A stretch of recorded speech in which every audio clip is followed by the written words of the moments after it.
Suara Sidoarjo.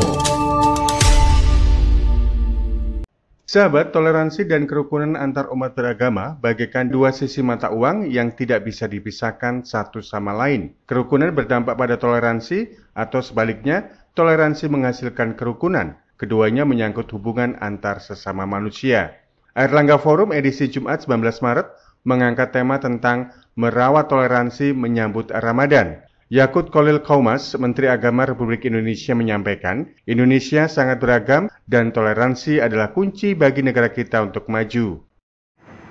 Setiap manusia diciptakan berbeda. Indonesia adalah bangsa besar yang sangat beragam agamanya, suku, bahasa, adat, dan lain sebagainya. Toleransi menjadi kunci untuk hidup bersama. Negeri ini tidak boleh ada perbedaan perlakuan dan diskriminasi, apalagi diskriminasi yang didasarkan pada perbedaan agama. Ini jangan pernah terjadi. Saya juga mencanangkan untuk menjadikan agama sebagai inspirasi, salah satunya inspirasi dalam mempererat toleransi dan kerukunan. Sebab kedua hal itu menjadi prasyarat berlangsungnya proses pembangunan. Jika masyarakat rukun dan toleran, maka pembangunan akan berjalan dengan baik. Kerukunan umat beragama adalah salah satu modal bangsa ini untuk maju. Profesor Bambang Sektiari Lukiswanto, Wakil Rektor Universitas Airlangga UNER mengatakan, sebagai bagian dari masyarakat Negara Kesatuan Republik Indonesia, dengan menjunjung tinggi nilai toleransi, maka kehidupan kita sebagai antar umat beragama akan tetap aman, tentram, dan damai. Sebagai masyarakat yang multikultural dan juga sebagai umat Islam atau umat agama lain, tapi kita juga sebagai anggota negara dan bangsa.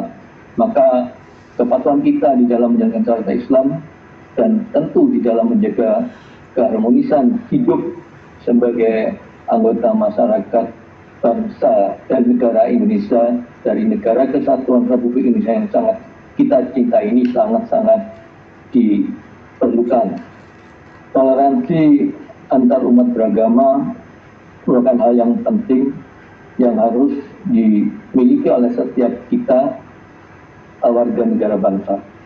Apabila kita memiliki sikap toleransi yang tinggi, maka insya Allah kehidupan kita sebagai umat Islam, kehidupan kita antar umat beragama akan tetap bisa kita jalankan dengan tentram, dengan damai dan aman. Dari sisi ekonomi, Profesor Badri Munir Sukoco, Direktur Sekolah Pasca Sarjana UNER bilang, bangsa yang memiliki tingkat toleransi yang tinggi akan menghasilkan kelompok masyarakat yang kreatif. Kreativitas yang tinggi akan berdampak juga pada kemajuan sebuah negara. Nah, kalau kita lihat di sini, ngomong creativity itu hubungannya dengan toleransi. Gitu. Kalau kreativitinya rendah, pasti toleransinya rendah.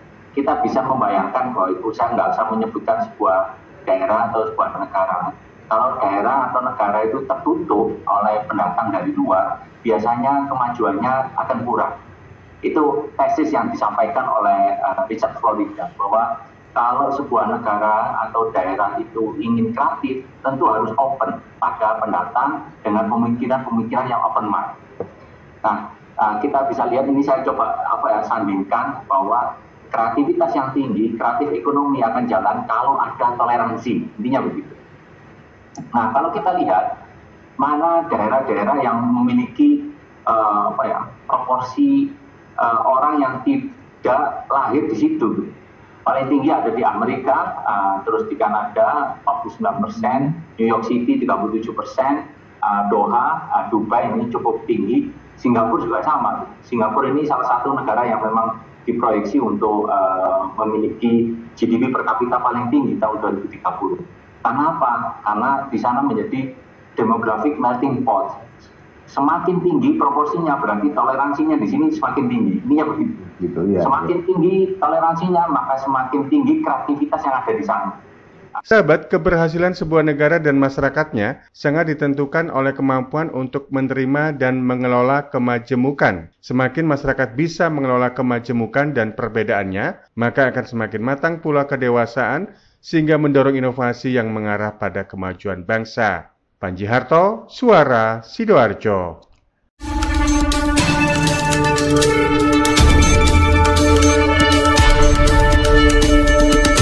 Catatan Reporter Suara Sidoarjo.